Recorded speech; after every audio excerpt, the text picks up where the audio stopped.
This evening. My name is Lois and I come to you today as a mother of an adult child with learning disabilities, a grandmother of 11, 9 with disabilities, and also a retired law enforcement officer. I was a school liaison officer in a high school for 8 years, where I was worked tirelessly with the youth at risk, which I found the majority had learning disabilities when I was dealing with the youth in the schools. But I'm here today to talk to you about the impacts that are affecting our children and families that many realize and don't realize, the learning differences and dyslexia on this International Dyslexia Day when we're all wearing red.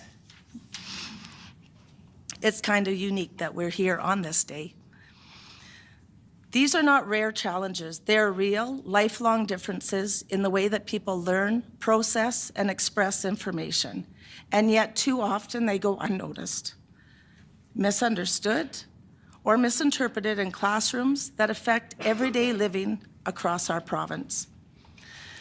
The unfortunate part of the challenge is that a high percentage of our youth without supports with the learning disabilities end up in our criminal justice system, within our social services, our mental health, addictions, and poverty. When I was in law enforcement, my first question with youth was, how are you in school? And that determined to me what I was dealing with and where I could assist. Focusing on their strengths, changing classes to a teacher that would be more understanding, offering tutoring, whatever could help them to be successful. Children with learning disabilities, like dyslexia, dysgraphia, dyscalculia, dyspraxia, or ADHD, are just as intelligent, capable, and creative as their peers. But without the right support, they can quickly fall behind, not because they can't learn, but because we haven't learned how to teach them the way they need. That's why this conversation matters. That's why we're here. We need more education and training for our teachers and educational assistants. These are the people who spend every day with our children, guiding them, shaping their confidence, and helping them believe in their own potential. Yet, many of them that enter the classroom are entering without the proper tools or knowledge to identify or support a child with dyslexia or other learning differences. Imagine how powerful it would be if every teacher could recognize the signs early, if every classroom had strategies in place to help those struggling readers thrive, rather than fall through the cracks. When teachers understand learning disabilities, they don't just change lesson plans, they'll change a life. This isn't just an education issue, it's a human issue. Every child deserves to be seen, understood, and capable. And every educator deserves the training and support to make that happen. When I asked my grandchildren what message I could relate for them, I don't want to cry, they said, please ask them to get more training for teachers and train the educational assistants so they'll learn how to teach us and how they can talk to us. We aren't lazy.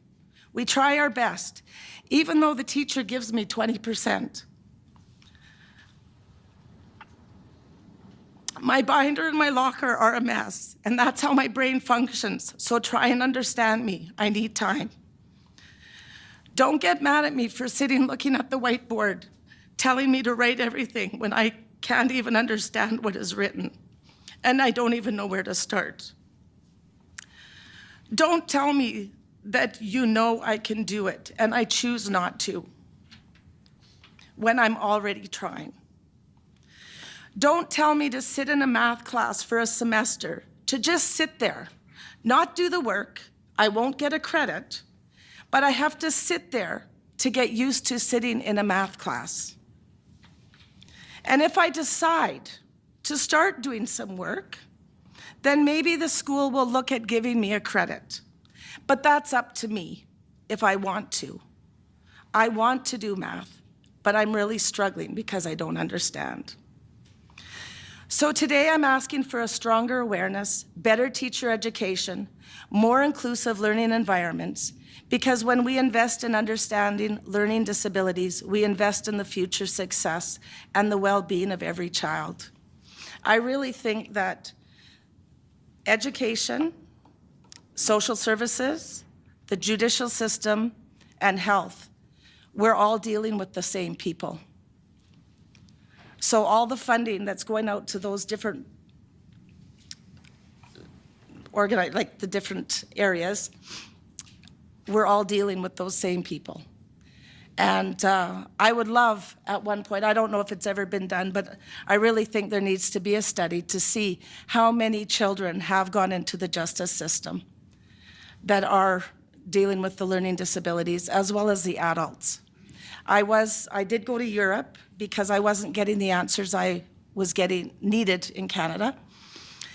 And I went to a conference in England last September and spoke to a counselor that was in a youth jail. And she said 85% of her clients had learning disabilities.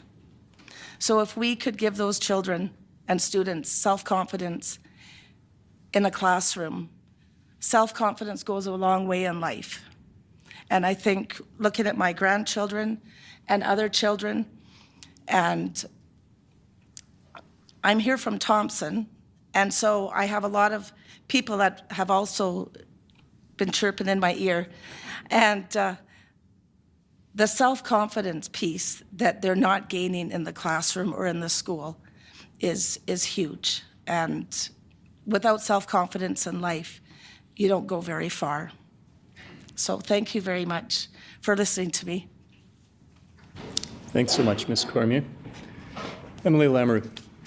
Thank you, Honourable Chairperson. And I want to, it's more of a comment than a question, but I want to thank you for your presentation and all that you've contributed to our education system over the years in your roles as your profession, as a mother, as a grandmother, and for even being here tonight and continuing to speak for better education in our province. I very much appreciate the connection to the judicial system. I think it's very important that we highlight how here in Manitoba we have some of the lowest literacy rates throughout Canada, and we know that universal screening is working well in other provinces, including Alberta, Saskatchewan more recently, New Brunswick, and by bringing legislation like this here to the province, our literacy rates can only go up, and that will in turn be reflective in our judicial system. Ms. Cormier, would you like to respond? Yeah, I'd have to agree. You can't imagine how many people can't write their names. And so I know when we're policing, and you have to sign a document if you've been charged or being released, and so many X's. So we do have a huge issue here in Manitoba with reading and writing and other learning disabilities. Thank you, Ms. Cormier. Emily Cross. Thank you. Thank you for sharing your experiences as a school resource officer, and thank you for your service, because I know how challenging that work can be. One thing you said that really struck a chord with me was about confidence, talking about when students feel confident. Not only when they feel confident do they do better, but they feel like they belong. And I think that's a big word that we haven't really said. Belonging is probably the biggest key to success for students. If they don't have that confidence, they don't feel like they belong with the rest of the kids. So thank you for articulating things the way that you did. Thanks, Emily Cross. Did you want to respond to that, Ms. Cormier? I agree, because if they don't belong, they go find a gang to belong to. And that's unfortunately classroom. I've seen where they've had phenomenal teachers and they've done phenomenal work with those students, and they have not made it into the judicial system, which their friends and family have. And so confidence is huge, and that sense of belonging. Thank you, Ms. Cormier. Emily Cook. Thank you, Ms. Cormier, for coming tonight. I think you touched on a lot of things in that presentation, but you did a really good job of articulating the risks of not screening and not intervening and the downstream effects of that. So thank you for articulating that so clearly. I don't actually have a any further question for you, but I wanted to thank you. Any other questions? Thank you for your presentation, Ms. Cormier. Much appreciated.